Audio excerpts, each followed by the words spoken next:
Welcome, everybody, to the Resistance broadcast. I am John. Thank you for joining us on this Thursday evening or wherever you're listening to this podcast.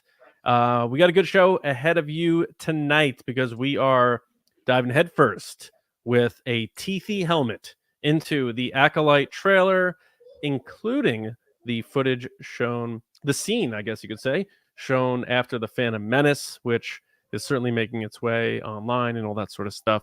But with me as always, Lacey. Lacey, what is going on? How you doing?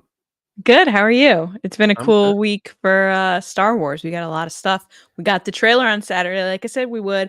Got the trail. Well, Um, you get some things right. That's good. oh my gosh. John has been telling me consistently for about 5 days straight that I owe him a pizza. And yet I would like to clarify that the bet is still any trailer for the Acolyte with Yoda in it. Any trailer. Not just Saturday, any trailer. So there's still time for more trailers. Thank you so much. There he is. There he is. That's from this little storybook. It's like this Yeah, it little comes from like, Barnes and Noble's, like yeah. Thoughts of Yoda or whatever it is. Yeah, I just popped a little Yoda figure on screen to make Lacey feel a little better about her upcoming loss in that pizza bet. But we have a wonderful show. So first of all, thank you to anybody joining us live. We are doing Ask the Resistance later in the show. So if you have Star Wars questions you want us to tackle, just pop them in the chat. Use hashtag Ask the Resistance, and we'll get to them. And of course, super chats are available. Thank you for those in advance for supporting us, but also those comments will be read on the show. And if they are questions for Ask the Resistance, they will light speed up to the front of the line, of course. We also want to quickly say thank you to everybody who has come on board and checked out our brand new pop culture podcast, Nerdy and Nice, under the TRB banner. We'll have our second episode coming up on Monday. We're going to talk about the new first look at Superman, all the trailers that have come out, Twisters, what we're watching, my review of Ghostbusters Frozen Empire, and a lot of stuff. But thank you to everybody who checked out our first episode because mind blown, Lacey, we ranked. We ranked. Insane. I can't get over the support that everybody's shown us. It's the other, not that this podcast isn't, but this new podcast was definitely like a lot of work, labor of love, something we've wanted to do for a long time. So to have your support out there of talking about other things outside of Star Wars is amazing. It was exciting to do and it's super fun and it makes me excited even more to talk about everything, not just Star Wars, because there's a lot of stuff going on in entertainment.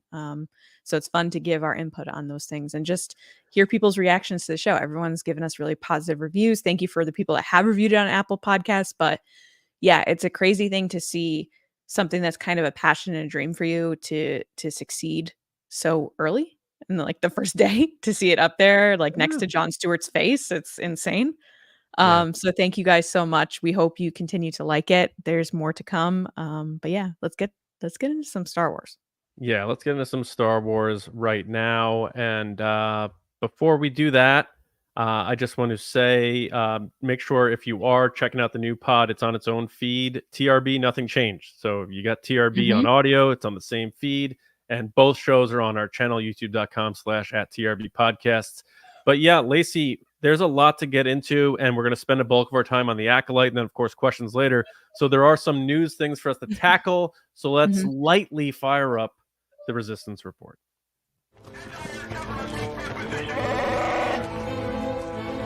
It's the Resistance.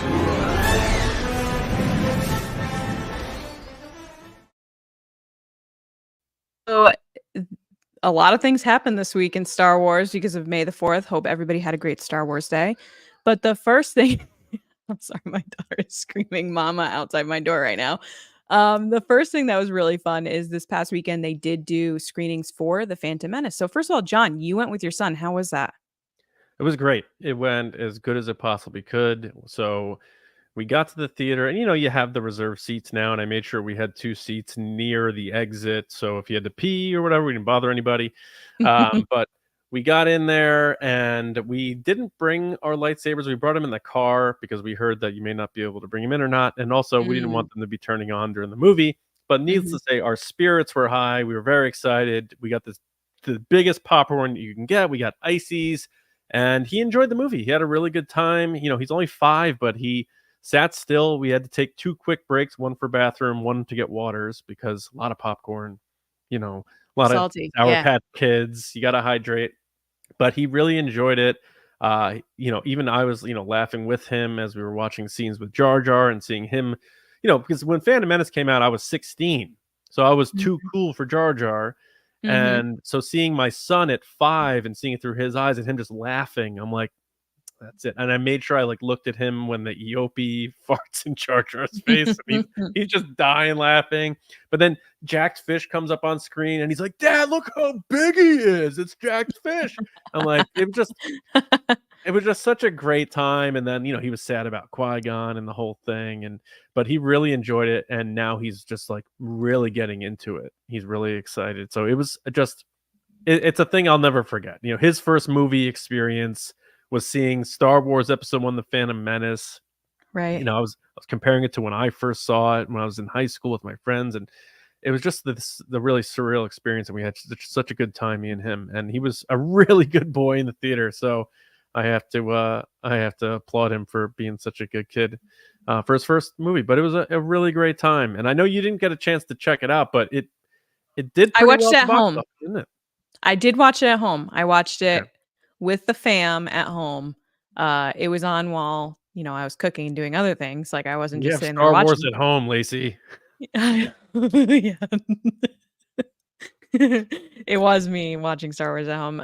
Daisy kind of got into it. She watched here and there. I think, like you said, the thing that she kind of so I started with Force Awakens, and then I quickly realized it was a little scary for a 2.5-year-old. The beginning's kind of dark and it gets a little scary here and there with Kylo Ren. So I then turned on Phantom Menace and it was just more fun, robots. She was like, it's the robots. And then Jar Jar too was another, Matt loves Jar Jar. So they were bonding over their love for Jar Jar. Matt likes Jar Jar?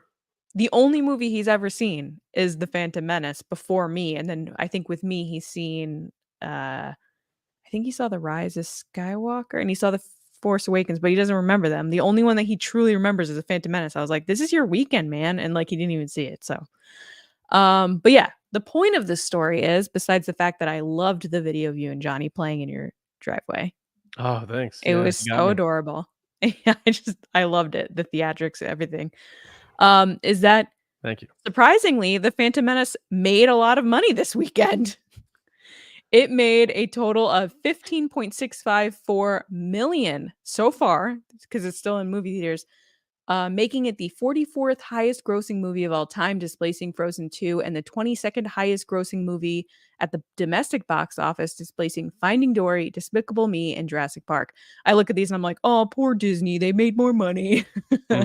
With both numbers having a chance to climb this weekend, or this week, because it's still in the movie theaters. So what are your thoughts, John, on it making some money?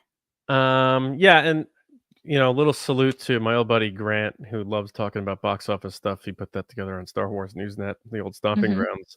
I am a box office nerd when it comes to things that I like. I like to see validation in that sense, and I know sometimes we put too much stock in it. It doesn't mean whether a movie is great or not, but Phantom Menace, really did so well when it first came out. And I remember 500 million was this big staggering number back in 1999. So to see it do so well now, but also seeing it sort of continuing to get that redemption tour for a movie that was slammed pretty badly by critics and audiences were mixed on it. Like I said, now seeing the young kids check it out for the first time, or kids who were young when it came out, coming back as adults, it's time. It is the time for the prequels love affair, and it was really good to see and really fun to revisit. And I hope everyone else who got a chance to check it out had that. Oddly saying it, because it used to be nostalgia for the original trilogy, now it's nostalgia for the prequel era. I busted out the old toys. I had the episode 1 figures and the Qui-Gon lightsaber, and it is cool that the prequels are now nostalgic in a good way. So I'm not surprised it did well. I had a feeling it was going to do well. So I am surprised to see. I thought it was just May the 4th weekend, though. I'm surprised to see that showings are continuing this week into next week. I guess if it makes money, let it run.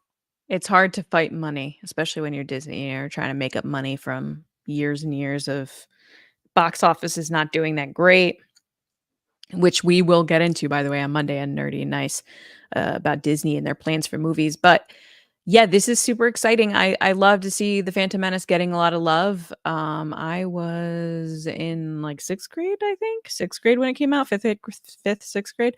So I had a ball when I saw it. I love it. It's my favorite of the prequels. It's just a super fun movie. Mhm. It's like honestly the perfect example of a summer blockbuster for me. And like all the tie-ins were crazy with the toys and Taco Bell and like all this other stuff that I remember it so vividly. Like it was everywhere. Yeah, it was everywhere. So I'm just pumped it made money and I wish I got the chance to see it in the theater. Being a parent Check this is out. hard sometimes, but So this was Taco nice. Bell for our audio listeners. It came with R2D2 that has little Leia in it, so you could do the projection thing. And I Uh-huh. still have it. It says like 1997 on it. Nice. Yeah, It can't be cool. 97. Phantom 96. Menace. Phantom Menace No, came in this was for 99. the special editions. Oh. Yeah. Like what? Yeah. All right. Getting into our next story, which isn't necessarily a story, but more of like an awesome thing for us. Mm-hmm. First of all, shout out to Valerie Gomez, which I think I saw her in the chat just now.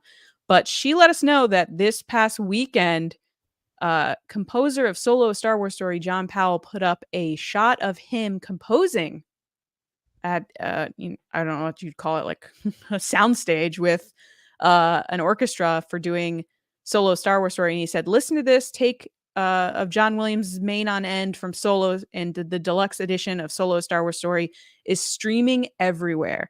But then if you check in the corner, it says hashtag make Solo 2 happen. So Yes. John, I see you're wearing the shirt. What was your Yeah. thought of this? I mean, yeah, we had John Powell on a couple of years ago, a great interview, an incredible composer, Oscar Mhm. nominated. And we know how much we actually got him on because he was using the hashtag make Solo 2 happen. And we're like, we got to see if he can come on the podcast. Yeah, But he still to uses see it. that he's still using it is really cool. I think the score for Solo is one of the best Star Wars scores Mhm. in the last 10 years. I think it's underrated. From John Williams, Han Solo main theme to everything that John Powell did. Just Mhm. really, really good. So it's great to see. Make Solo 2 happen. Who knows what the future is? I don't know if they're going to parlay it into Lando or if they're going to do anything with it. But seeing the actual composer for the film still putting that out there is just really cool to see.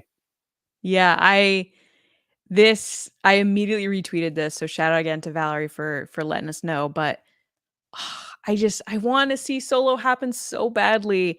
And i- I'm happy that someone is still kind of flying the flag with us.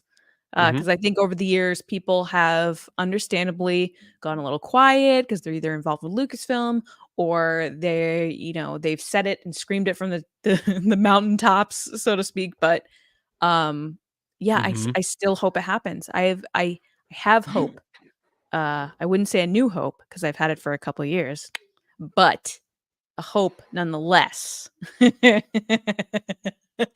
Jeez. That if the Lando series happens or Lando movie happens, I believe it's a movie now. Was it a movie Movie. or is it yeah, it's a movie now. It's a With Donald movie. Glover.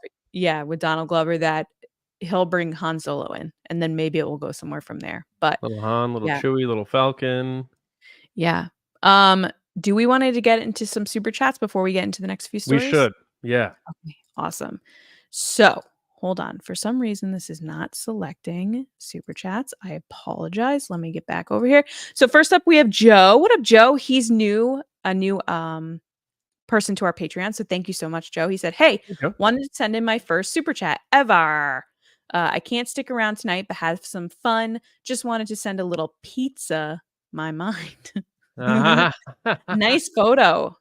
I can't tell if that's you or that's you with someone, but it's very cool because you have lightsabers. So awesome. that Thank is you so cool. much, Joe. Thank you, Joe. Thanks for the Appreciate it. super chat. Next is David Ford. What up, David? He said, "Rest in peace, my fallen brothers and Semper Fi." Aw, so sorry to hear that, David. Yeah, all our best, David. My best. But thank you for the super chat. Really appreciate it. Next is Darth Snips. What up, girl? She said, hello, TRB. Hello, Darth Snips. She said, at a work party, so can't stick around, but wanted to drop and say hello. Love, nerdy, and nice. Heart, Thanks, clap Snips. emoji. Thank you, Snips. We really Tell them to appreciate put the pot. We're live. Tell them to put it on the work party monitor. Yeah, let's go. Let's make this a real Let's go. party. Yeah. And of course, it wouldn't be a live stream without Freezy2324. What up, man? He said, did you all see Mark Hamill's cryptic tweet from today? I wonder if it's related to Mando and I always say Mando and Grogu starting filming this month. I did not see his cryptic tweet. What did he cryptically tweet about? He basically said, when people find out what movie I'm working on, this tweet is going to get a lot of attention or something like that. I'll pull it. Oh, he wrote, quote, this tweet will gain insignificance when in space significance when the movie I start today is publicly announced. So it can't be that because that movie's been publicly announced. So I don't think it's Star Wars. And I think Mark Hamill is enough of a veteran at this point, especially with social media, to know that you don't want to mess with Star Wars fans. So yeah, he likes to stir the pot a little bit. In my opinion, he's saying that no one knows what this movie is yet, so it disqualifies The Mandalorian and Grogu for me, or any other Star Wars movie we've heard. And for all the wise guys out there, no, it's not a redo of Episode 7 or anything like that. It's probably something that has nothing to do with Star Wars. Maybe he's coming back as the Joker for animated Batman. Who knows? But we'll find out. And because we love Mark Hamill, whether he's done with Star Wars or not, we shall follow his career with great interest. Yes, totally. I love Mark Hamill. Thank you, Freezy. We really appreciate it. So continuing on, before we get into our next story / topic, I do want to mention that we still are taking Ask the Resistance questions. So just pop your question into the chat with hashtag Ask the Resistance so I can mark it for you. And then we'll answer them at the end of the show. And Valerie is in the chat right now saying hashtag make Solo 2 happen. Thank you, Valerie, for that. Shout out online. We really appreciate it. So now we're going to get into something that premiered this past weekend, which was Tales of the Empire. Oh my God, Empire. It is a 6-episode short series similar to Tales of the Jedi. And it talks about Morgan Elsbeth and Barriss Offee. So for all the people watching, you can't really see if you're listening, but I have taken 3 pages of notes on Tales of the Empire. I was a little nerdy today. Also nice. See what I did there? So I'm excited to talk about this, John. John didn't post it. But I'm going to warn everybody here. I'm going to probably get a little spicy because I do have some hot takes about this show. So why don't you kick it off, John? What were your thoughts on this 6-episode short series? So the episodes ranged from, I believe, 15 to 20 minutes each? Yeah, I think 13 to 20? With credits, yeah, I would say 13 to 15 minutes. Yeah. Of actual content, but Sure. I feel like you're making me start with everything. So much pressure. I'm sorry. It's because I gave the whole intro. So I figure with the Acolyte, I'll start because you'll do the intro to that. Sure. No, I'm just kidding. Yeah, Tales of the Empire was interesting, and I guess this is sort of becoming this anthology thing. So they'll do Tales of something else next, but. I have to say, odd choices for sure. When you think, we're doing this new animated series following Tales of the Jedi, and how interesting those stories were with Dooku, with Ahsoka. You're like, wow, okay, that they choose Morgan Elsbeth and Barriss Offee as the 2 characters. And I know it's Dave Filoni. And I get what they're doing with it. Just odd choices to me to pick those 2 characters to start Tales of the Empire. And no one's if you put that logo up and said, if you guess both characters we're doing, you will win a to scale version of the Millennium Falcon. 0 people would be winning that Millennium Falcon because nobody would have guessed Morgan Elsbeth and Barriss Offee were the 2 characters. Now, having said that, let me get this part out of the way because I might get a little spicy too. These animated shows, production-wise, are fantastic. I think the animation's great. I think that the Kiner family has apparently this permanent contract to do the music for these things, and they're doing a wonderful job with Kevin and his kids. So the music is fantastic, production, the quality, all of that. It's just these stories to me, again, I'm just surprised that these are the ones they went with. Now, I'll start with Morgan Elsbeth. You get this tragic young part of her life and how that sort of shapes her going forward, and this premonition that's cast upon her that I see your path and I pity you, which is like, how do you go on with your life if you believe in this sort of sorcery and premonitions, knowing like, why does she pity me? So you're going through this life with this sort of cloud hanging over your head, and then she gets wrapped up in this situation. Well, we're spoilers, by the way. Tales of the Empire. If you haven't seen it yet, we're talking spoilers. But We should have she started with that. That's my bad. she gets put in this, situation where she has to help the Empire for contingency plans, in a sense, to which is all rooted in continuing Palpatine's legacy and continuing Palpatine and all that stuff. And then we Right. find out why she is where she is, why all those trees were burned out. And it's nice to have that connectivity, because now when we go to rewatch The Jedi from The Mandalorian and we see the petrified forest, we know why that's all burnt up now. That stuff's interesting to me. It just felt like Filoni's like, well, we have Morgan Elsbeth. People were probably more curious of like where she got to where she is, so let's explore her, which I guess is fine. I thought those stories were okay.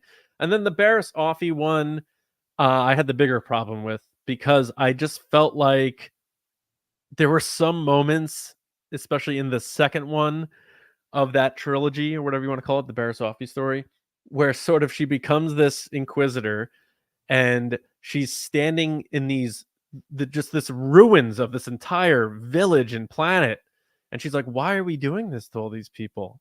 And they're like, well, you must obey the Empire and then you get the fruits of the Empire. And she's like, oh, okay, sounds good. That sounds like we're on the right side of That history. checks out. Let's do it. Yeah, let's go. I'm like, what? Like, they made the character seem stupid in that juncture there. It seemed. And then I think what you told me earlier when I gave you my first reaction was that it seemed rushed. yeah. But then at the end, it's that ambiguous ending. Did she live? Did she die? Again, another Star Wars character taking a lightsaber through the gut, and apparently only Qui-Gon Jinn is too weak to handle it. It's always because hand or gut. One of the the two. Inquisitor, yeah, the Inquisitor lived. Mhm. Sabine lived. Now Barriss Offee may have lived. It's just like it's getting a little wild, and I see where they wanted to take the character, and they probably wanted to leave it open ended for if they wanted to do something with her. It's just with these shorts, I felt like with Tales of the Jedi, I felt more fulfilled because we learned more about the Jedi archives and Yaddle witnessing a really big moment, and Ahsoka with the funeral of Padme. Like, we're learning real things. Whereas with this story, I felt like it was more of, let's take these two characters that diehard fans love, casual fans know nothing really about, and Right. let's beef them up a little to give them a little more weight. Mhm. Mhm. So I felt like Tales of the Empire missed the mark compared to Tales of the Jedi. Those are good thoughts. I'm kind of similar wavelength, I would say. Um, I would say that I enjoyed the Morgan Elsbeth episodes more than the Barriss Offee one. However, overall, to me, it felt like this series was, per usual, a Dave Filoni super show. He wrote the story, he's supervising, directing, supervisor, director, supervising director is what it Mhm. said. And then he also is the executive producer. So like, this is his baby.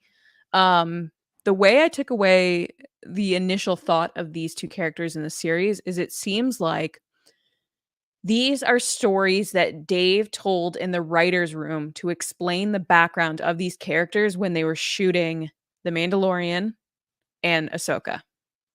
That he went into great detail one day in a conversation with some of the writers and or Jon Favreau or someone to explain what happened to these people. And someone along the lines was like, why don't we make a show of that? That's a great story. Why don't we tell fans what happened? That's what it felt like to me, especially the Morgan Elsbeth one. So like I said, nerdy of me, I did like three pages of notes here. A couple things that did stick out to me was the leader of the mountain clan saying, do not give your fear such fertile ground to take root. Oof, that's such a good line. Such a good Mm-hmm. line. Um, I thought the first episode was pretty sad. Per usual, Dave Filoni loves his sad stories. And it's just another example of kids watching their parents die and another mother dying specifically. I don't know what that's about, but that's not just Dave Filoni. That's a whole Disney thing. They love killing moms and parents. But it does the one shot that I loved, which I think is the shot that stuck with me the most in the whole series, this section of series, I guess, is the shot in the first episode of Morgan Elsbeth standing there and the camera is pulling out from her while the two people from the Mountain Clan are carrying their wounded and dead people towards the camera. And then there's just flames coming up behind Morgan Elsbeth. It was such a really well composed, beautiful shot that like it was like, oh my Yeah, gosh. that was And cool. it just sets the tone for Yeah. where this character is going. She's like got this tragic path that, she's chosen her path, so to speak, like what the Mountain Clan person had said, and there's no getting off it. That train is out of the station on its way. Mm-hmm. I did like the appearance of Thrawn. I liked how they give a hint to who it is when she's in that meeting with people from the Empire, and the Pelion was talking about how like he cares about her mind, and I was like, mind, that sounds very Thrawny. And then it ends up like he shows up, which is really cool. I think the villagers themselves are a prime example in Star Wars of people looking for opportunity and wealth, but it's a question of at what cost.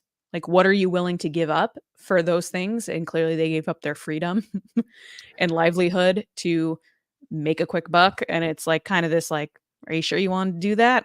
Mm-hmm. Yeah. I think the things that stuck with me from her episodes were, one, that the villagers didn't know the Empire had fallen. I think that's an interesting story in itself of how many people in the galaxy don't know that the Empire is gone. Mm-hmm. And the people in this village were like, well, we're only told what we need to be told. But my favorite moment is probably a pretty obvious one, but when the comm link, you hear Bo-Katan call into the comm link. And she's like, I got your distress call. Who is this? Like, what do you need help from? And Morgan Elsbeth stabs with the spear, and she's just like, Yep. no one is coming. And I sat here and I was like, Mando's coming, Ahsoka's coming, because I was just so excited that that's what that meant. And that was the payoff of obviously all the trauma and terrible things we watched prior to that. But I just got so hyped and I immediately wanted to go into the Jedi season 2 of The Mandalorian. And I could only imagine that's what a lot of fans felt as well. But that payoff of being like, if you don't know those, that's where it's going. Like I felt like I was in on it. I was like, oh, I know who's coming.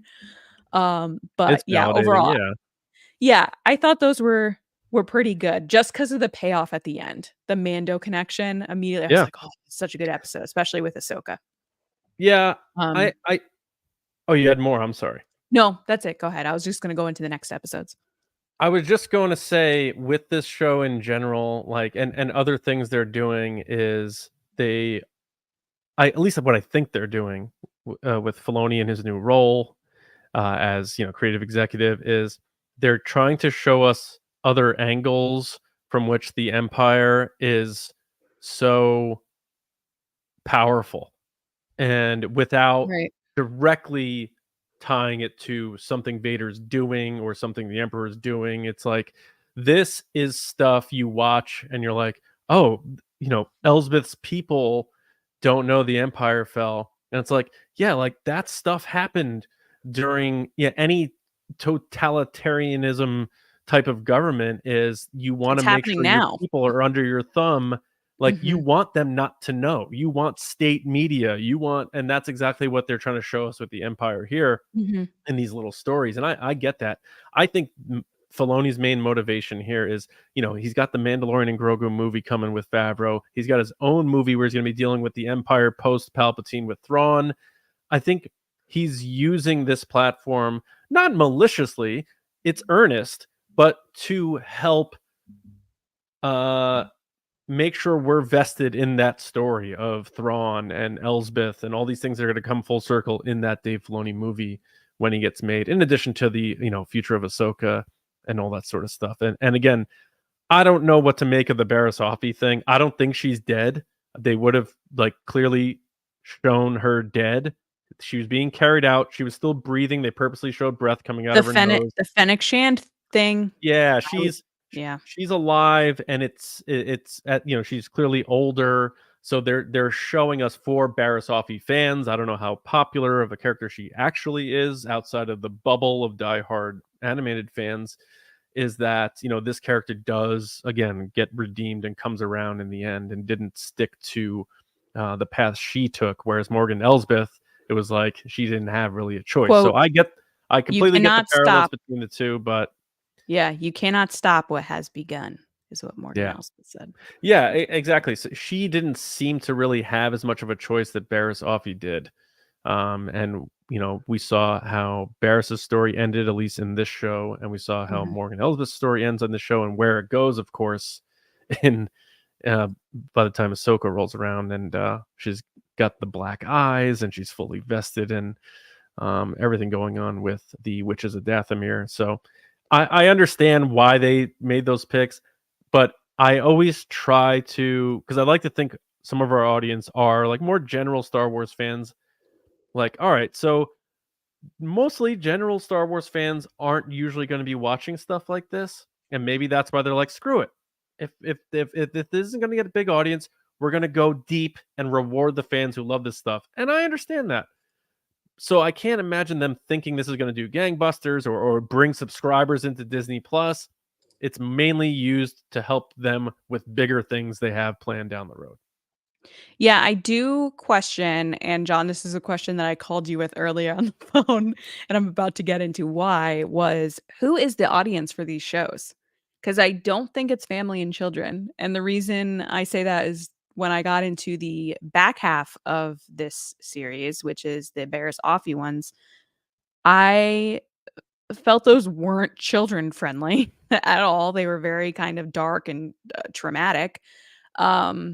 I didn't like them as much as I like the Morgan Elsbeth thing, because I feel like the Morgan ones were building to a payoff, whereas I felt like the Barriss ones weren't. I didn't get the feelings I wanted to get out of them, and that might just be me, and I understand that. I'm gonna get a little spicy here. I am so sick of Order 66. It's not even funny. I don't want to hear about it anymore. I'm with you. I understand that it is a big moment in the Star Wars universe, and maybe I'm a terrible Star Wars fan for saying this. I am so sick of hearing about this event and seeing it and talking about it. And I'm move on. Can we please do something else? Anything else? I am sick of hearing about it. That is my first spicy take. My second spicy take is I do have in my notes here that I've been talking about a couple of lines here and there that I'm like, dash, Morgan Elsbeth kind of sucks. Dash, Barriss Offee kind of sucks. Dash, Lynn Rakish, make sure I got her last name right, kind of sucks. These are just not likable characters, I would say, which I know is not the point, but yeah, not a big fan. The biggest issue I had with the Barriss Offee thing is the scene where they go to the planet to find Jedi, and there's a scene where she, Lynn is interrogating a gentleman about where the Jedi are, and typical, he's like, I don't know what you're talking about, what's going on?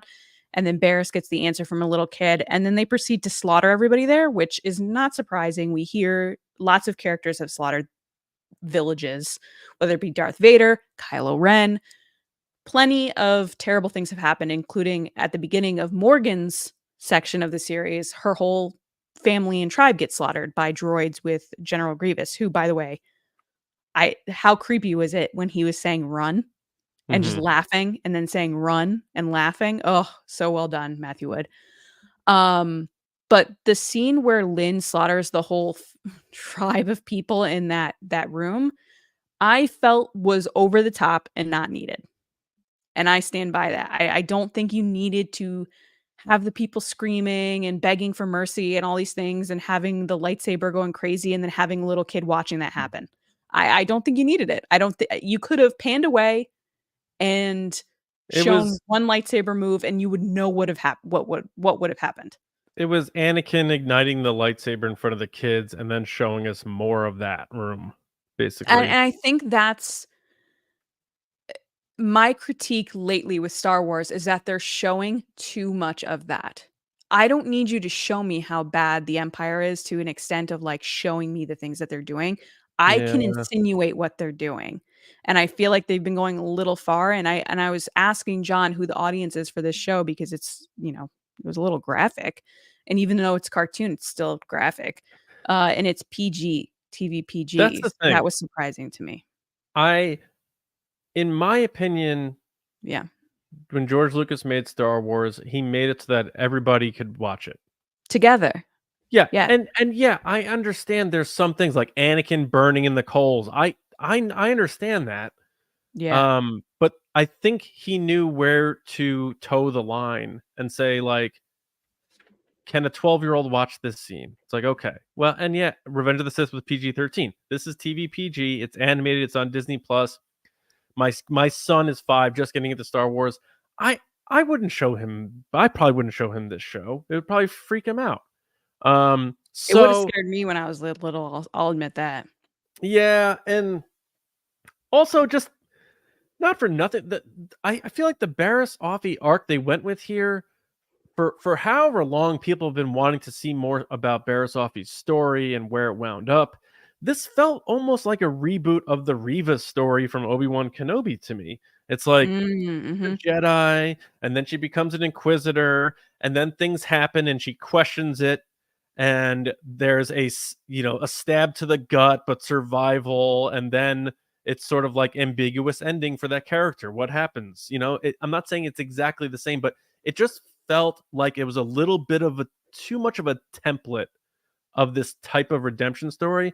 I It just felt like there wasn't enough effort put into it in terms of Mhm. like we were going to tell this Barriss Offee story. I just felt like I've seen this story before in Star Wars, and I will agree that I think the Morgan Elsbeth stuff is a little more interesting to me, especially because there's still relevance into what she's doing in this live action era we're in, whereas Barriss Offee, we're not really sure.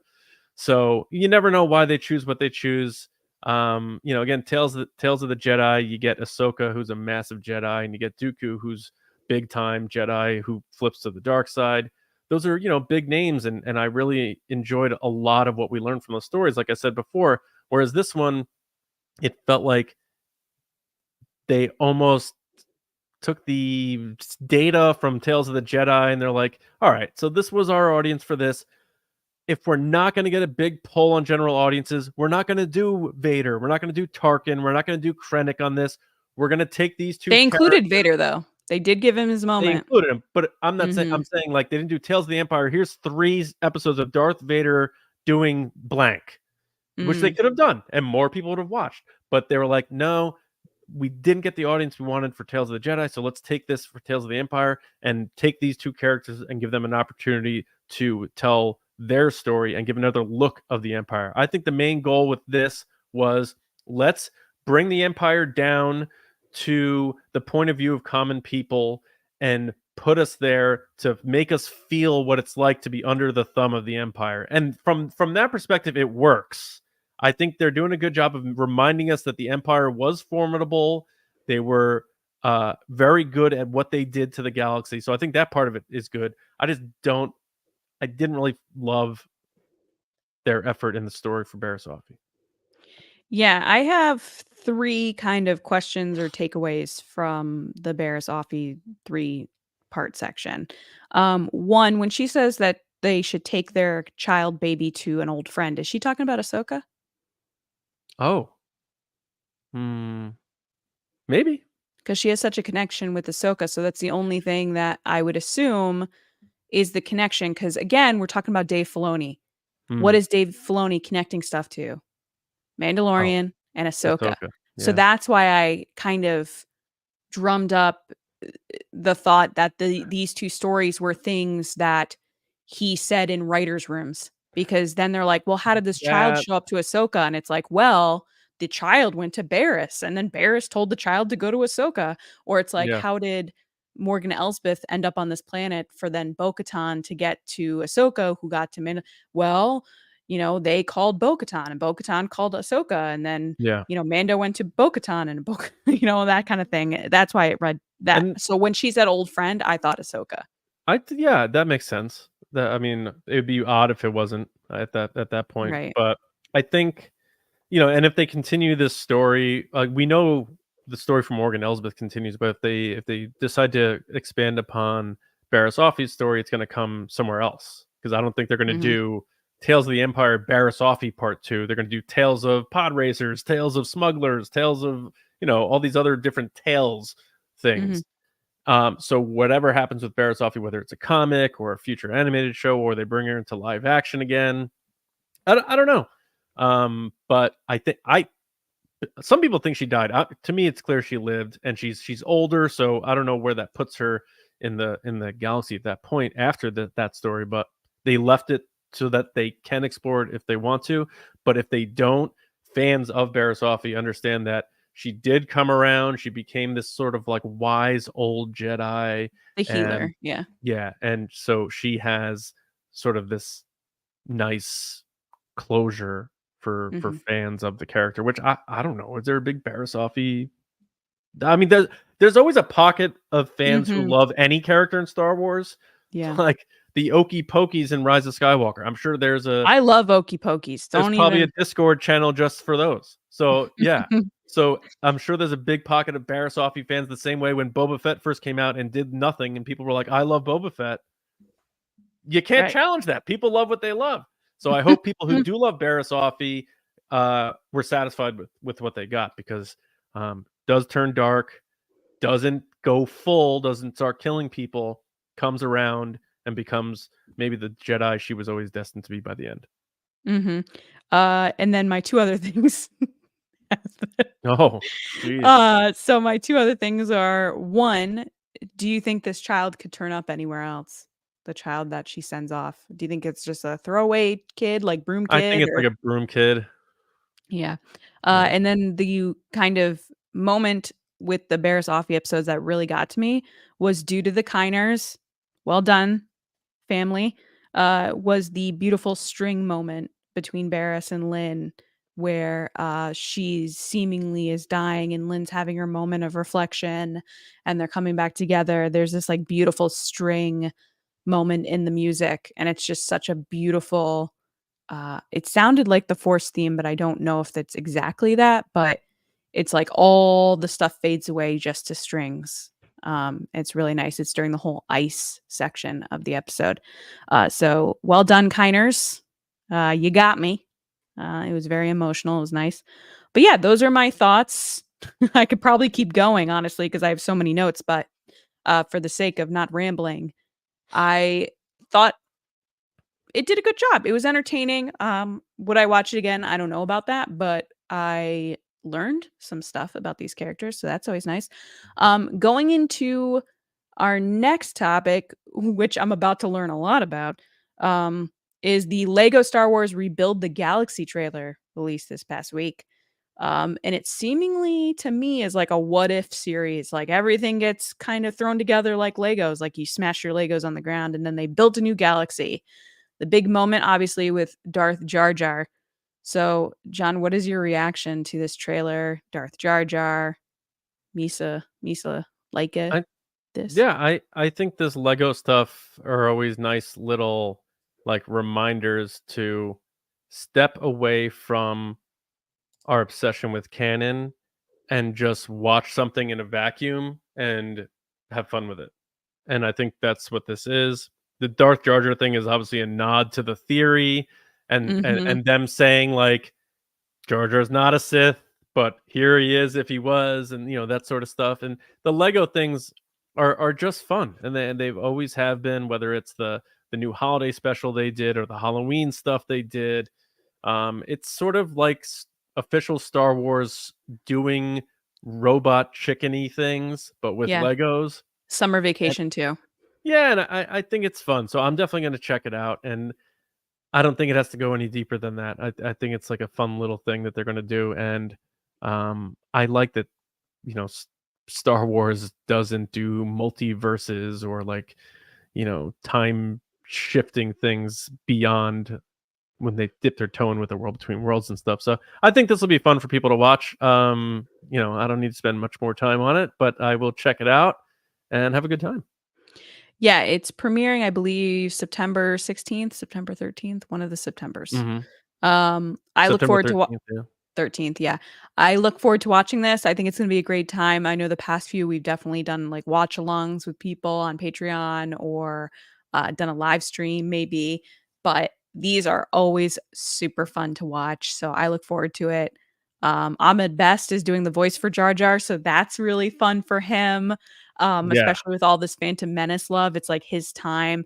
First you saw him come back for Mandalorian. Then we got Hayden back. Now he's back again. I'm waiting for Natalie to show up because you know it's going to happen eventually. But yeah, it's nice to see all these people succeeding and enjoying their time within a galaxy far, far away. Yeah, I can't wait to watch this. It's going to be really fun. Can't wait. Yeah. No doubt But about it. now we're going to talk about the most upcoming show and the trailer that we got over the weekend, including the fight scene footage people saw in the Phantom Menace. I saw it illegally online, I'm going to admit. What? I did not. But yeah, let's get into the discussion. Obi-Wan once thought as you do. All right. Yeah, a new Acolyte trailer has arrived. Also, a revealed fight scene from the show, likely first or second episode, probably first, maybe the very beginning of the show. But either way, that was attached to the Phantom Menace, did make its way online, as does everything. Yeah. But needless to say, we're gonna dive into all of it right now. We're not doing a chronological walkthrough or anything. We're just gonna talk about what we saw in the trailer, have some fun putting our tinfoil hats on and head into Speculation Nation and just having a good time talking about this upcoming show, which as we stand here today, if my math is correct, is 26 days away.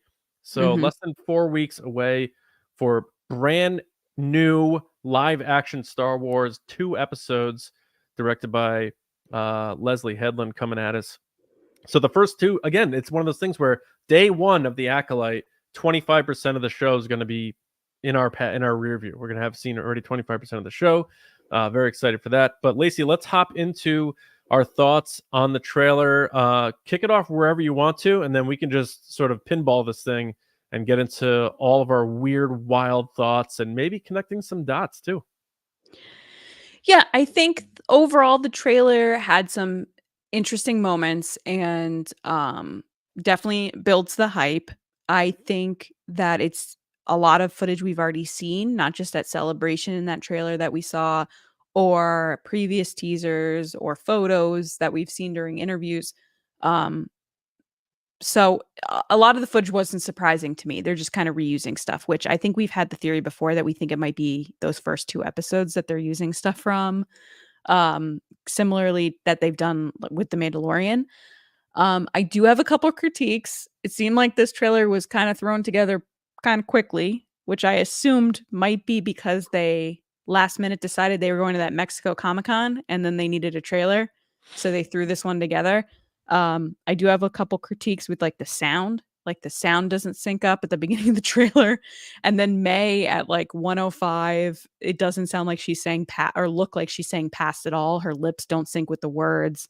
And then another character, his words don't sync up. So I think they're playing that kind of sneaky game of they're making us think one thing that's not true, which is typical in trailers now. Like you can't believe everything that you see, and they might cut something in a way that makes you think one thing and then you watch it. But that's on par with what Leslie Headland is doing and all the interviews that she's talking about with this show of, hey, it's not what you think it's going to be. The Acolyte isn't who you think it's going to be. So it doesn't surprise me that they're doing the same thing with the marketing. I thought the music was very Squid Game.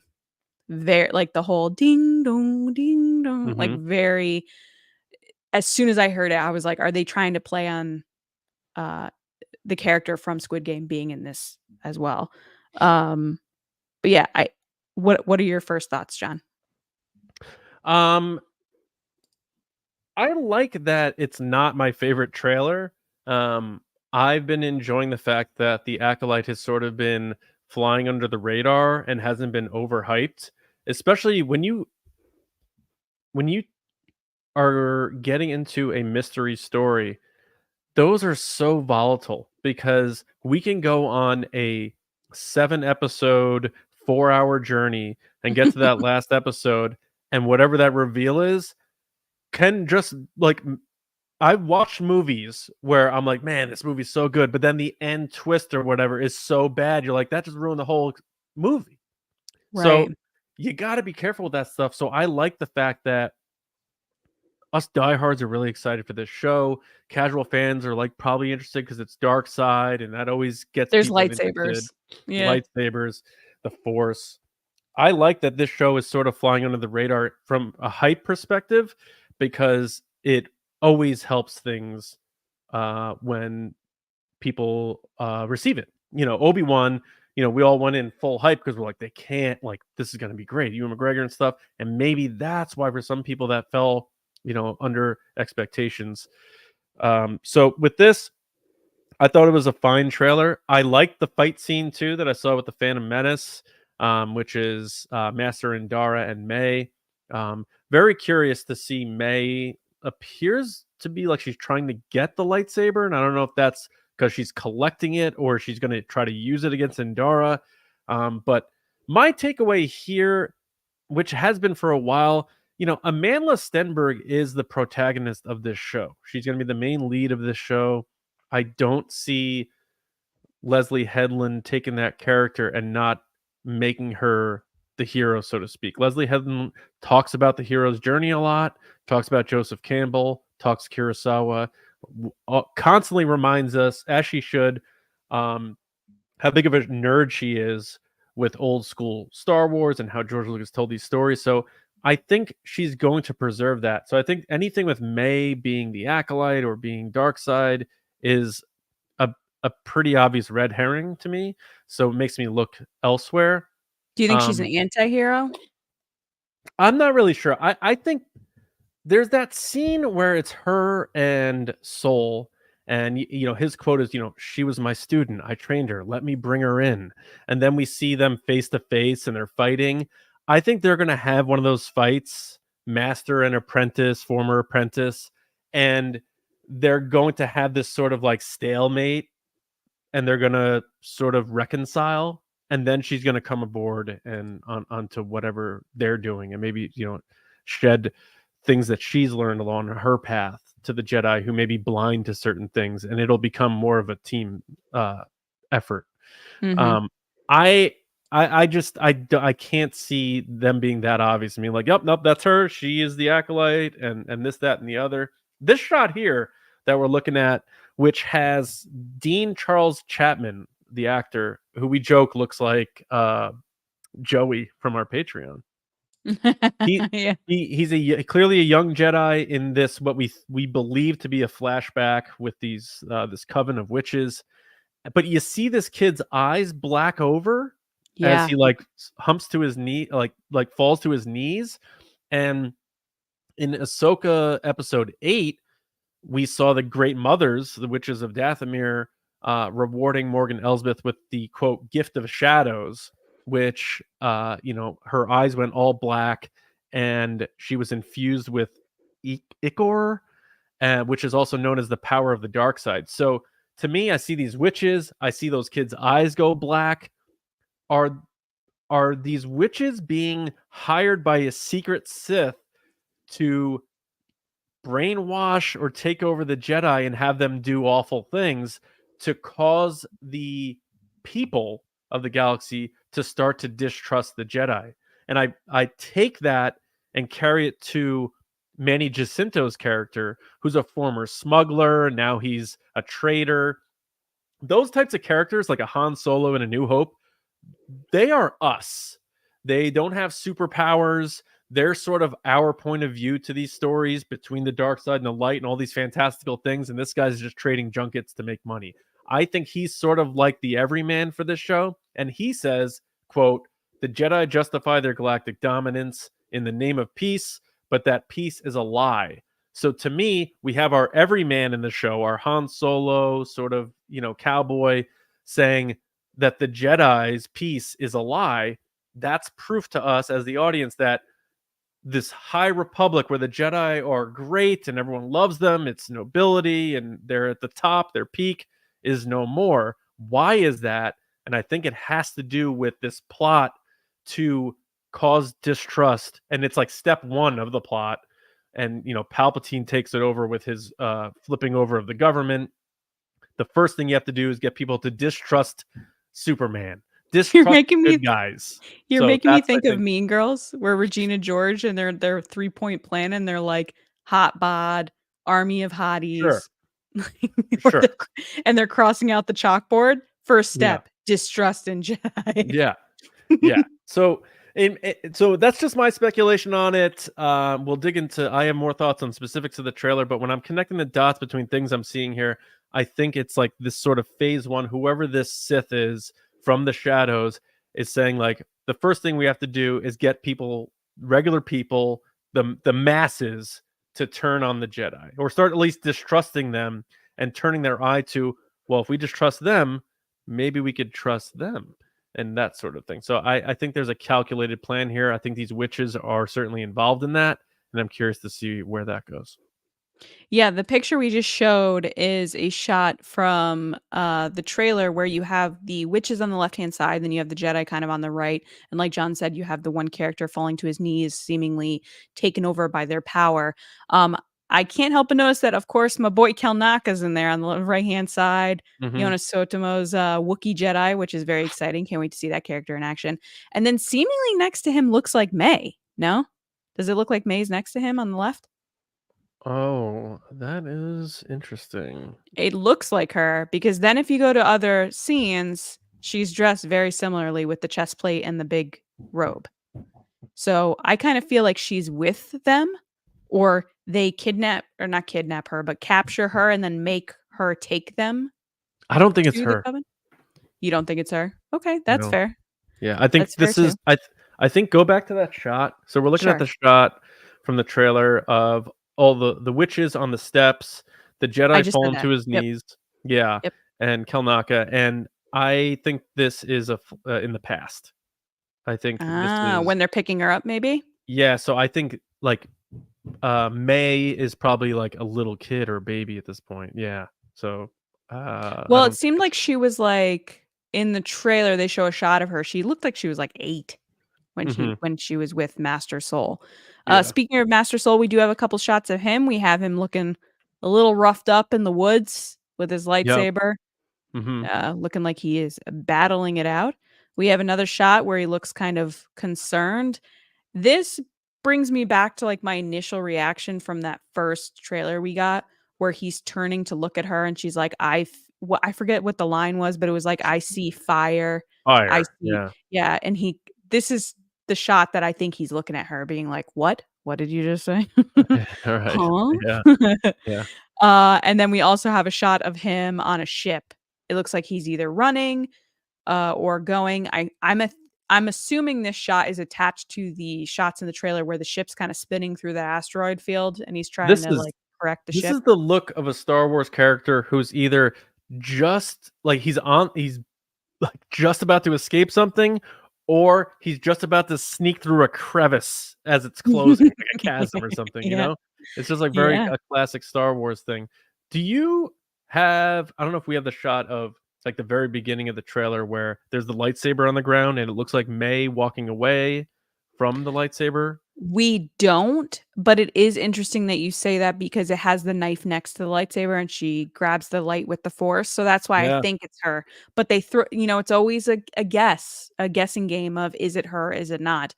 The one thing that stuck out to me On my second watch through, not the first. The first one I kind of just watch it to see what it's about, and then I'll go through and look at the details. Is around 121 towards the end of the trailer. May is fighting with what's her name? The Jackie character. Is that her name? Jackie Lawn. Jackie Lawn. And she's fighting with her, and you can see that she's wearing handcuffs. May is.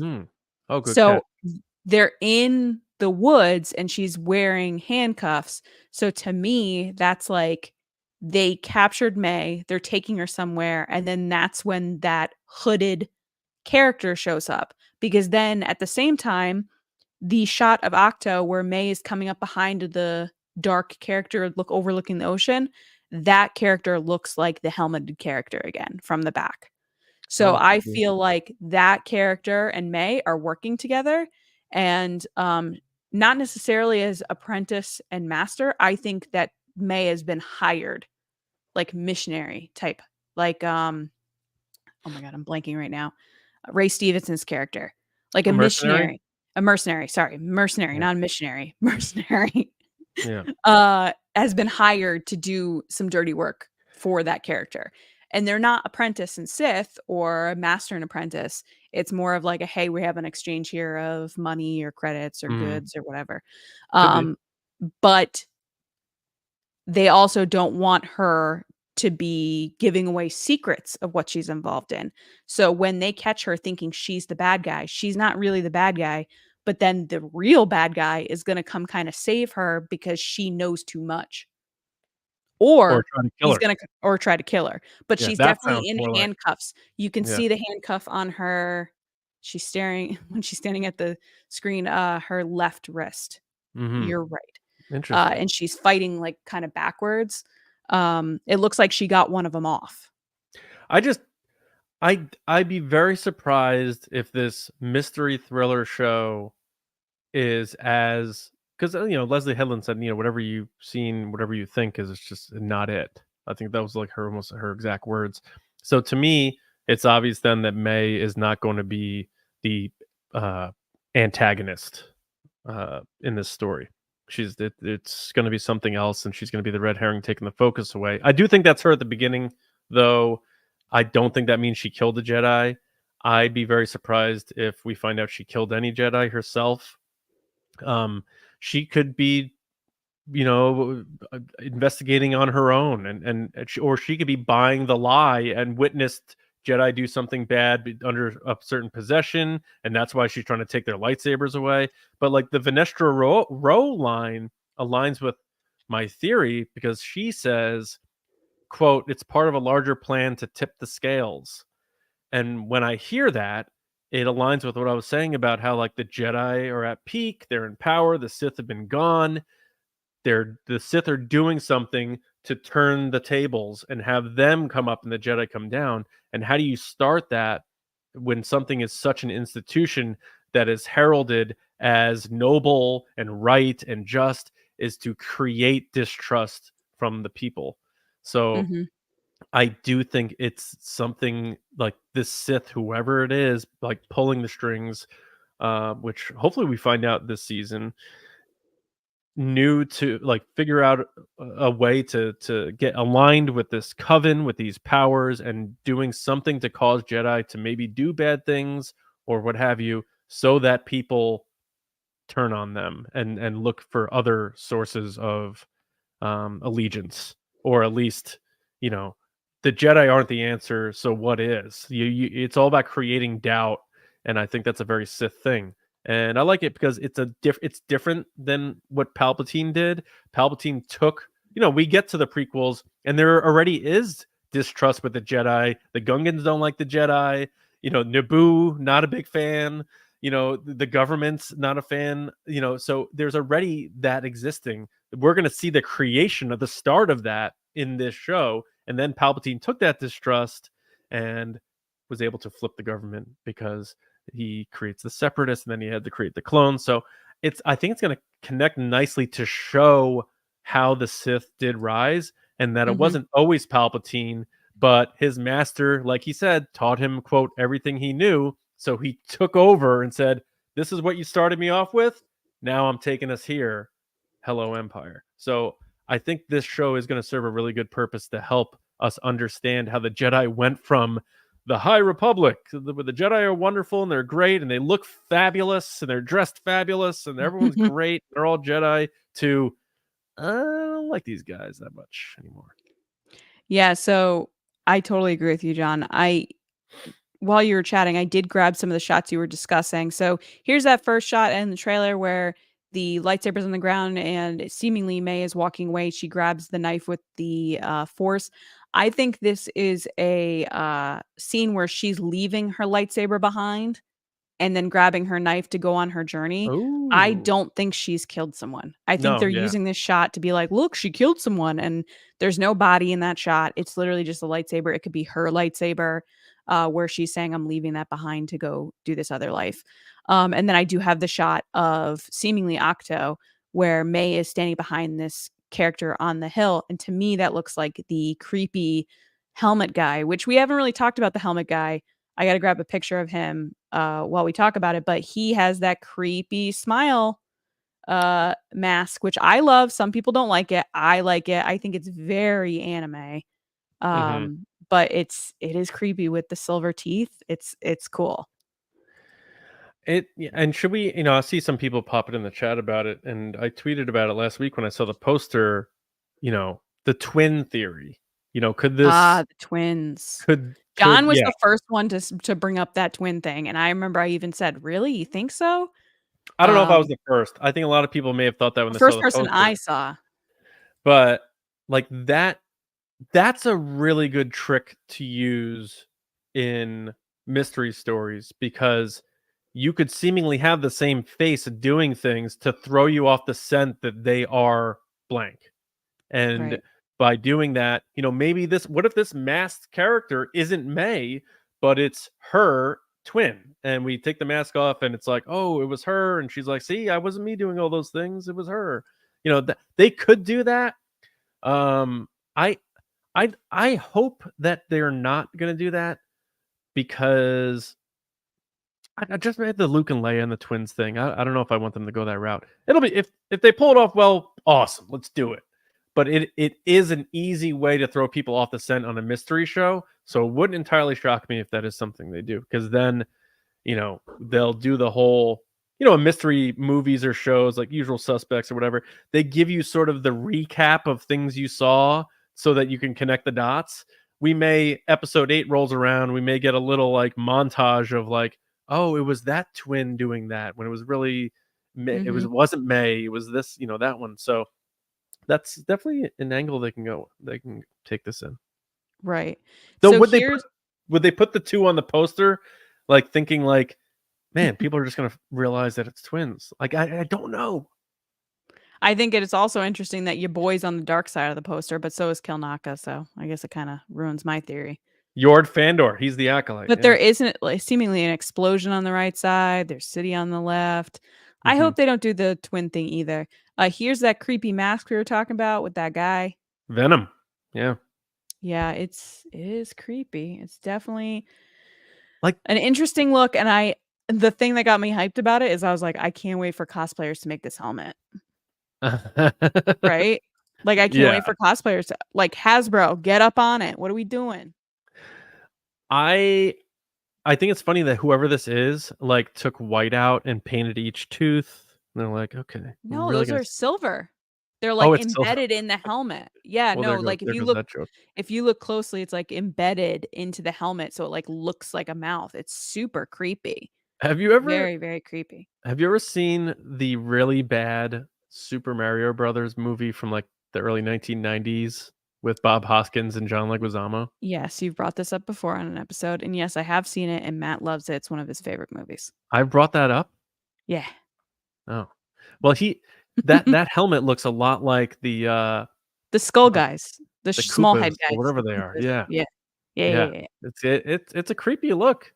I gotta say, I think it looks pretty. I would not want to be in the woods, even if I was as experienced as Jedi Master Soul, and run into that. Especially the quote from Soul is, what are you? Who are you? Like, sort of like he's clearly caught off guard. in whatever. And this seems to be the scene everyone points to, because it's everyone ignites the lightsabers.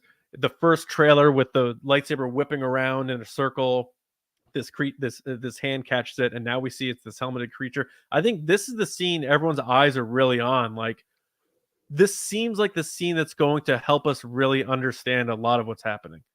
I Yeah, could see it being the last scene in the first episode, or maybe since they're debuting two, the last scene in the second episode. I don't know. What do you think? I think it's the last scene in the second episode that sets the tone of what the series is all about, because Mhm. they need to have that moment where the good guys lose. That wakes them up that not everything is okay, because Yeah. I feel like the first 2 episodes are gonna be a lot of the Jedi characters being like, "Nothing's wrong, everything's fine, what are you talking about? We're great, we're Got to golden establish age, who the let's characters go." are. Yeah. Yeah, and then you have to have that moment that they're like, "Wait, hold on, everything isn't perfect." Um, Here's the shot, by the way, I grabbed it as well, that I was talking about where May is wearing a handcuff. Oh, So yes. Yeah. yeah, she's wearing handcuffs. She seemingly breaks out, obviously, because 'cause she's got a knife to the other character's neck, but Mhm. yeah, she's got handcuffs on, so I think she pulls a little, sneaky sneak breakout. But that stood out to me. I Interesting. was like, "Oh, so they have her in capture at some point in the woods, um, perhaps during this journey," which is another photo that we have of the Jedi in their High Republic robes, walking So along the hillside with this other little creature, which I can't wait to see this little creature. is that the little Ewok looking guy in the poster? I Is think that so, yeah. I think so? he's like their trail guide. So Leslie Headland's like, she's very candid. Like, she doesn't try to give you the artsy explanation all the time. She said she hired Daphne Keane because she wanted to see X-23 with a lightsaber. That's Right, amazing. I love that. right. Like, we know you're talented. You don't always have to give the artiste quote. And I can also It's see Star her Wars. being like, hey, I love Lord of the Rings, and I want a big Lord of the Rings New Zealand looking shot in this show. And that's Mhm. exactly what this looks like to me. It does. It reminds me of Clerks too, where they're like, it's just walking. Even the trees walk. Yeah. It's just So I think that walking. might be that Ewok looking character. I will be absolutely tickled to find out that it's Warwick Davis. I think that'd be amazing. Oh, that would be really great. That would be awesome for Yeah, him. I'm just trying that to would see be what cool. other, photos we have here from that Disney sent over to us. Kinda May always looking judgy, no matter what shot she's in. Very judgy. What's that around her neck? Because she doesn't have it here, but then she has That's it a good here. question. It looks like a kyber crystal. That looks like the thing you buy at Disney. Yeah, doesn't it? And it's a It green does. kyber crystal. So whose lightsaber did she take? Or is that her crystal? And that lightsaber we saw on the ground, she took the crystal out of it and left the lightsaber? Yeah, and she's just kinda carrying it around as, like, "This is who I used to be," kinda journey. Yeah. Yeah. The other shots we have are the witches, which we've Uh, seen before. I do wanna talk about the witches again real quick. Okay, So go this for it. this shot here where it seems to be her talking to May. So we Mhm. have Mother Anastasia talking to May, and the quote is, and we don't know with editing if this is exactly what she says in this spot, but she says, quote, "Destiny is not decided for you by an anonymous force. If you want to pull the thread and change everything, then pull it." So that to me sounds like this witch ain't that big of a fan of the Force, which to Right. me, she's not that big of a fan of the Jedi. And it Mhm. says on the data bank that Mother Anastasia is the leader of a coven of witches. Now, I believe they confirmed these aren't the witches of Dathomir, it's a different coven of witches Mhm. who value their independence and the preservation of their beliefs and powers. To me, that sounds like somebody who's threatened by other people who have powers and want to make sure that they are on either level ground or have a leg up. And that quote about, your destiny is not decided for you by an anonymous force reminds me a little bit of the types of things Palpatine was getting in Anakin's ear with about the Jedi. You're trying to Yeah. trying to break down this long, deep seated conditional education of what the force is by saying, like, that stuff you heard, yeah, that you don't have to follow that path, so there's something going on with these witches, and I feel like a lot of the things I was looking at connect to them either pairing up or being used by, I like them being used by the Sith, because the Sith are just users, abusers, and throw you away. So there's something to that. These are two different characters, by the way. It's the same character, but two different time frames. She's much older here than she is here. So go back, which is interesting because I think that shot of them as the group is in the past, and I think it's current. No, I think she just doesn't age. I think it's one of those. She looks younger here, where she's giving the whole choose your destiny. I think she's saying, don't go with the Jedi. You can make your own path. And May's like, no, that's what I have to do. And she's like, no, you don't. And then this is them coming back to her being like, hey, we need to know, did May come back here? And she's going, no, get the F out. Is that a little kid May then? Yes. Oh, I think so. I think that is a little kid. You're right. And so then I think this is the older version of that character. No, I think these both take place in the same time frame. No. Yes. No. Yeah. I'll make a pizza bet on it. No.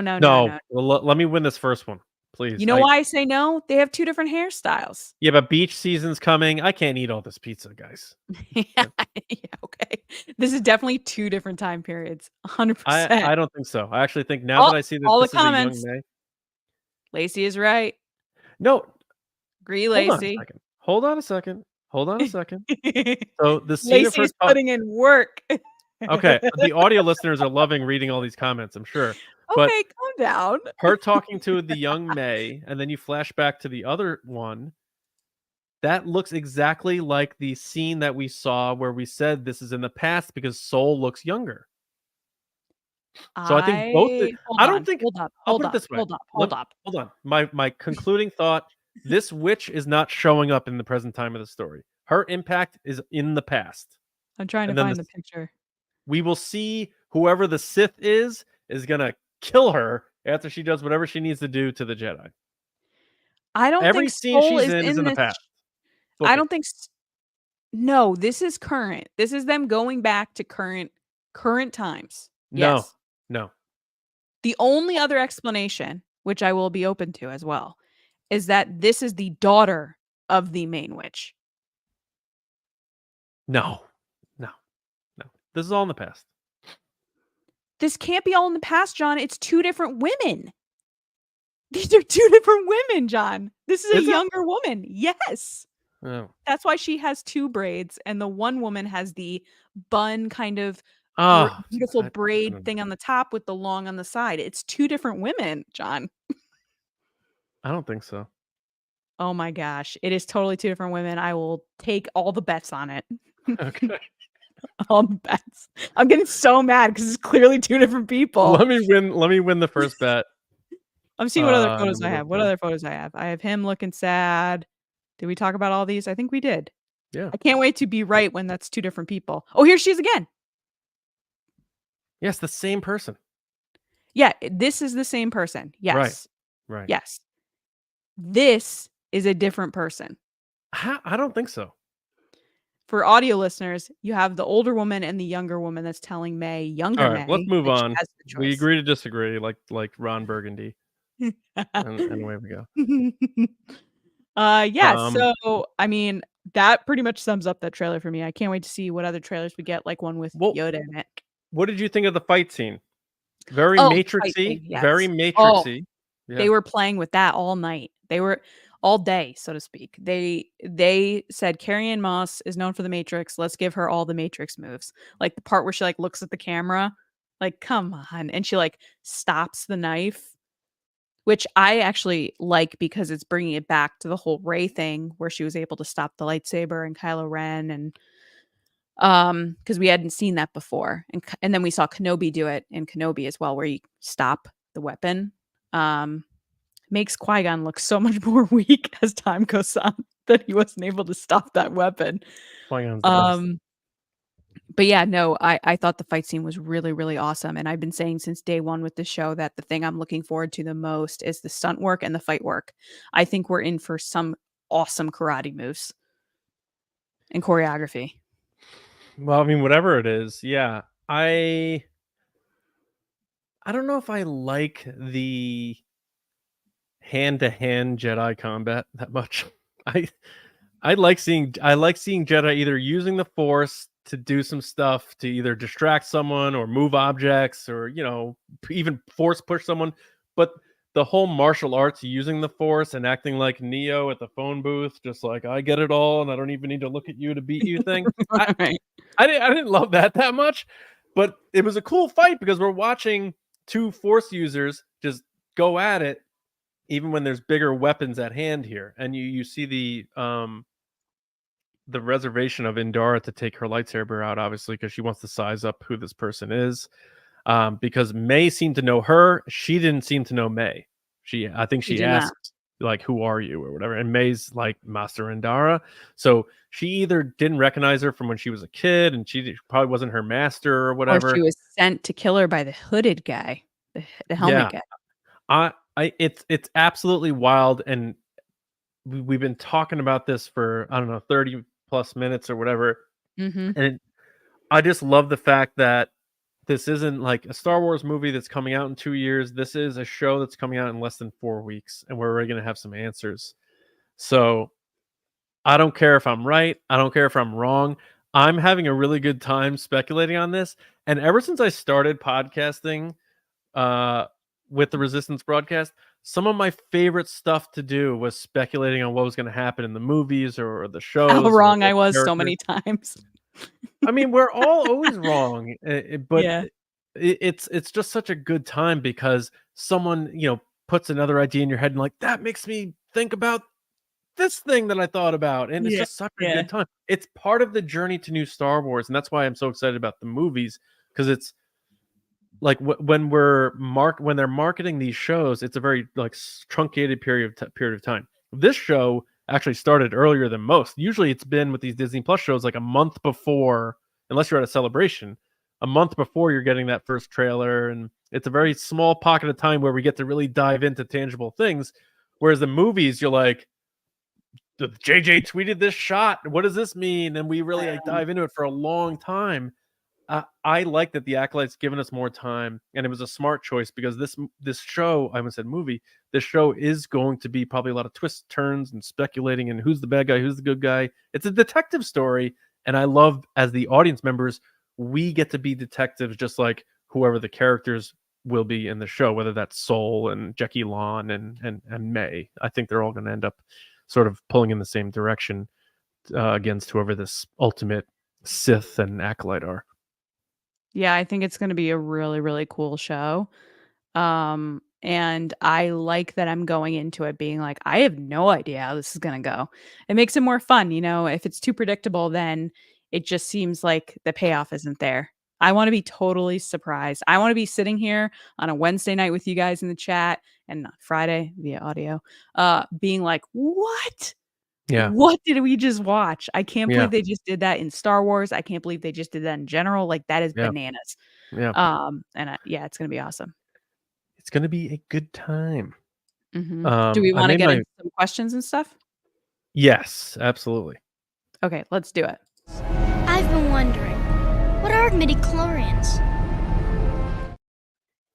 Hope Jake Lloyd's doing well. I'm glad Clayton ran that story on him. Yeah. Time for Ask the Resistance. I do want to say that for people watching, I know that it's a Twitter logo, but it makes me sad to change it, so it's probably gonna stay as Twitter logo. Yeah, I think we should keep it. Yeah, it's old school. Yeah, we do have some super chats. You want to kick it off with those? Yeah. Okay, cool. So first up is Andrew Staley. Thank you so much, Andrew. We really appreciate it. You're the best. He said, #Ask the Resistance. The celebration account posted about tickets selling out fast. How big of a crowd do you think we'll see in Japan versus London? London seemed very crowded for the space. Thanks. It's hard to say, Andrew, and here's why. Because it depends on the convention center rules. It depends on budgets and how many tickets they want to spend and how much the space holds. So sometimes they think about it like, okay, we can get this many people on the main stage, we can get this many people on the show floor, so that's how many tickets we can sell. I know that they sold way less tickets for Chicago than they did for Anaheim, and then they sold way too many tickets seemingly for Celebration in Orlando versus Anaheim.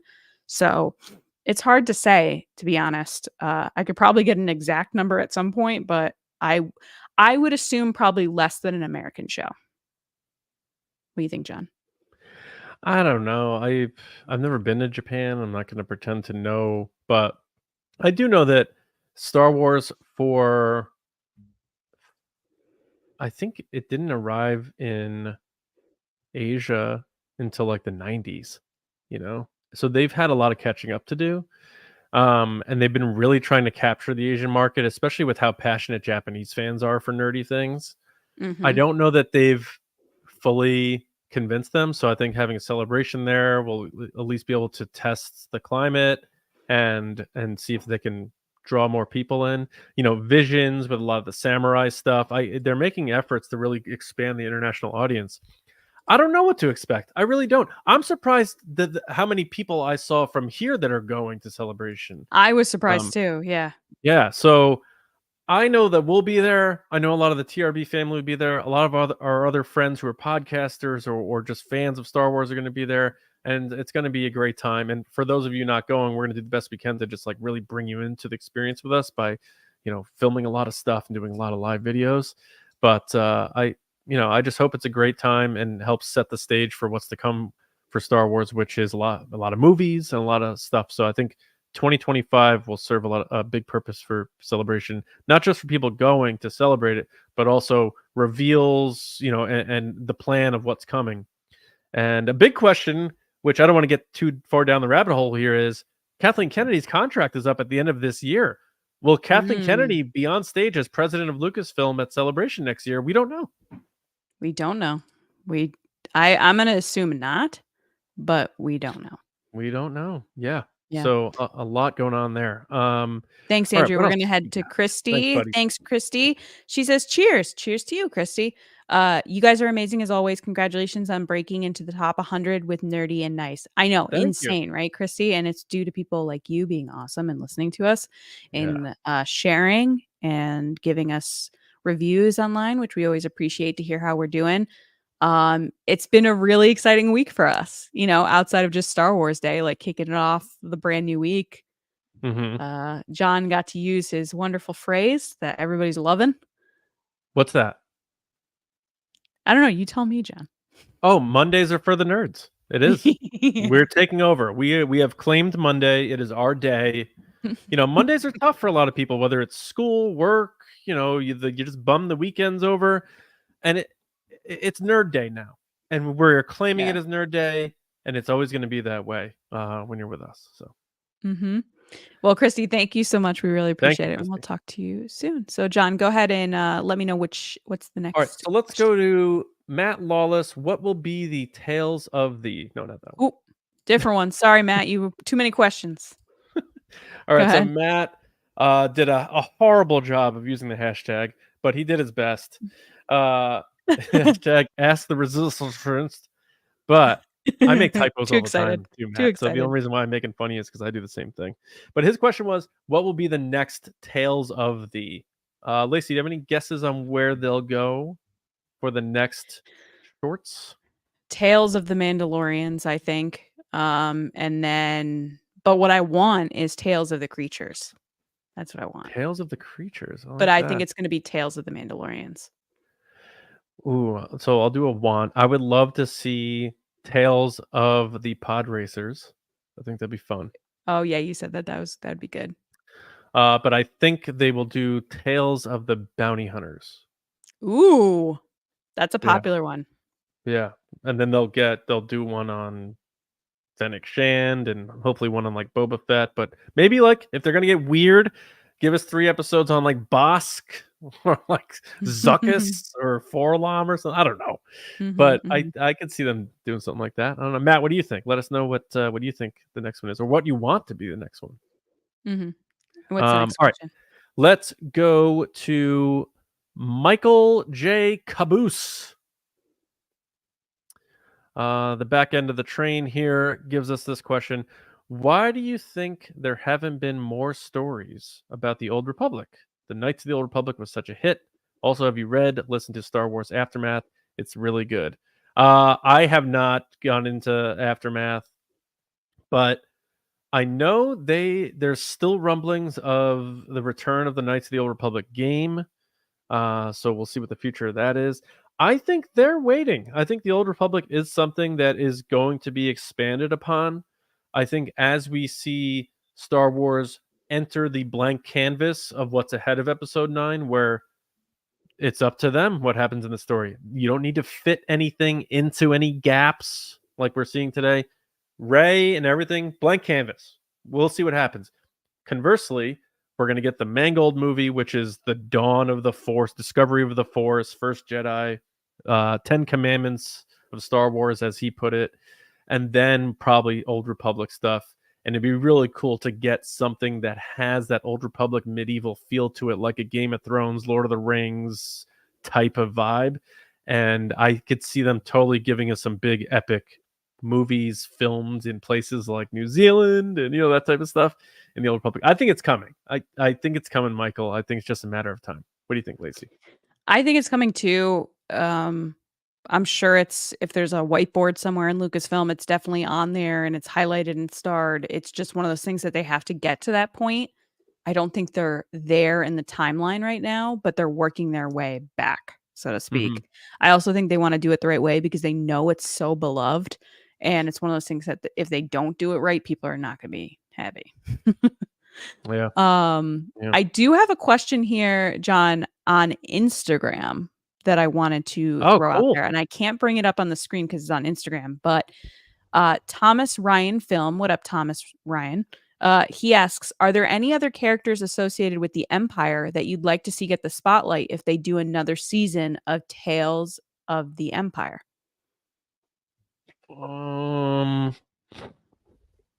It depends because like my brain is starting to think of like those from a certain point of view where it's like, what did Admiral Mahdi do after the meeting with Darth Vader? But I think Krennic would be awesome. Ooh, Krennic would be so good. That's a great answer. Mendelsohn would definitely do the voice. You got to have his voice. His voice is very distinct. And I think Krennic is one of those characters.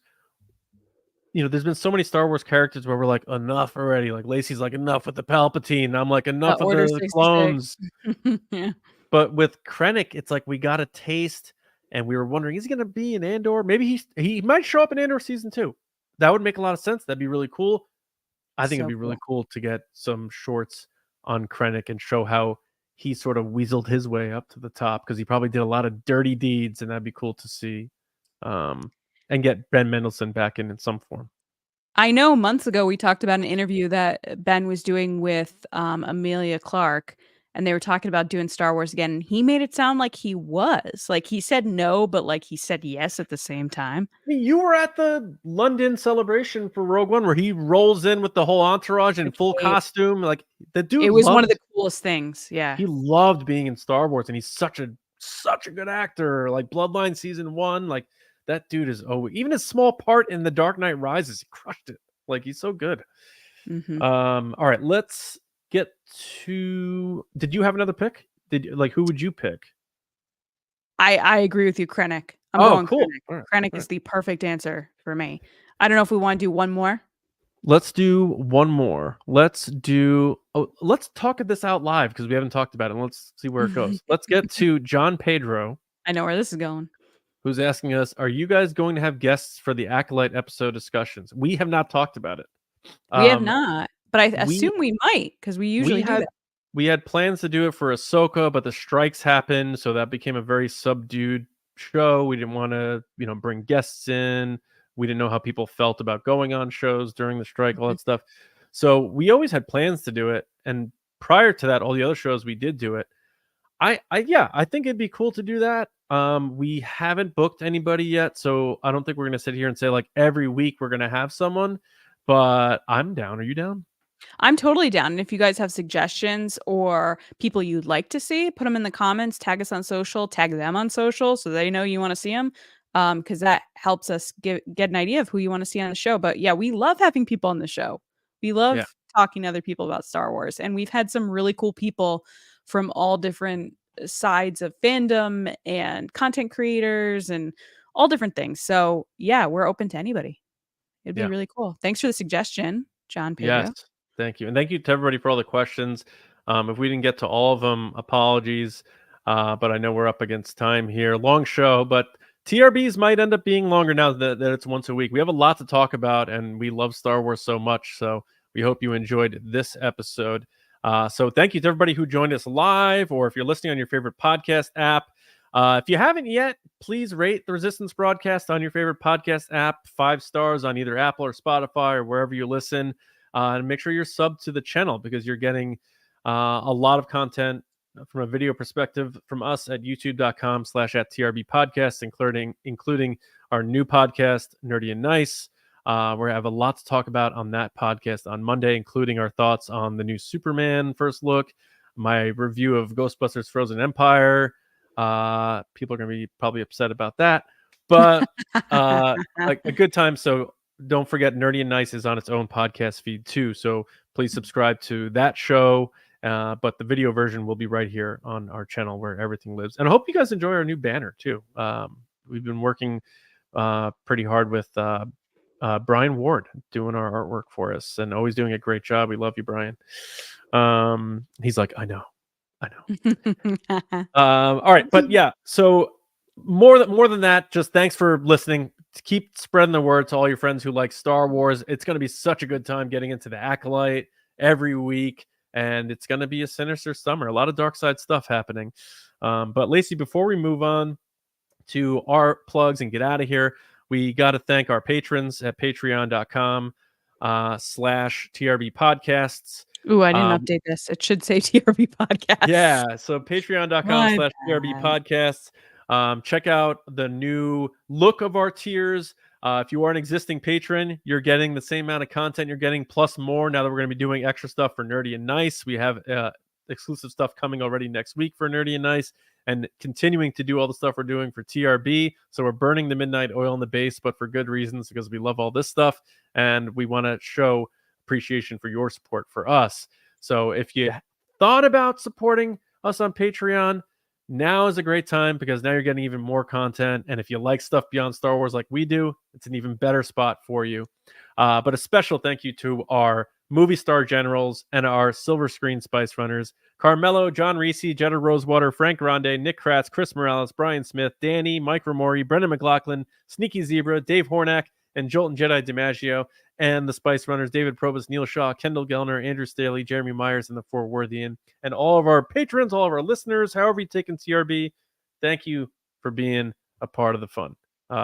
We couldn't do it without you. And it makes it a lot more fun when we see everyone interacting and having a good time with each other sometimes without even us involved. But for me, at Johnny Hoey on X, that's really the only one where I get into this stuff. And of course, my movie podcast, Just Like the Movies, and then Nerdy and Nice on Mondays here in TRB. Lacey, you owe me a pizza soon. How about you? People can find me on social media at Lacey Gillerin, on TikTok at It's Lacey Gillerin, and also Mondays on Nerdy and Nice, where we're talking about pop culture. And this week, coming Monday, I'm going to give my thoughts on the premiere episode of Fallout, which I watched this past week, which is really outside my wheelhouse, for those of you that know me. And I also want to give a quick shout out to, if you're looking for something to keep you energized like we have been over the past few weeks, definitely check out our coffee, The Resistance Brew, on weirdbrothers.com. Just search for The Resistance Brew. It's a coffee that we designed with them. They're a small business and they support veterans, which we love. Thank you. Absolutely. All right. So we hope everyone has a wonderful weekend. Lacey and I will be back with you on Nerdy and Nice Monday. And then, of course, a week from today, back on the Resistance broadcast with you all, talking all the latest Star Wars news, discussions, theories, speculation, all the fun we have here on TRB. So thank you all. So next time we see you, until next time we see you, we'll see you around, kids.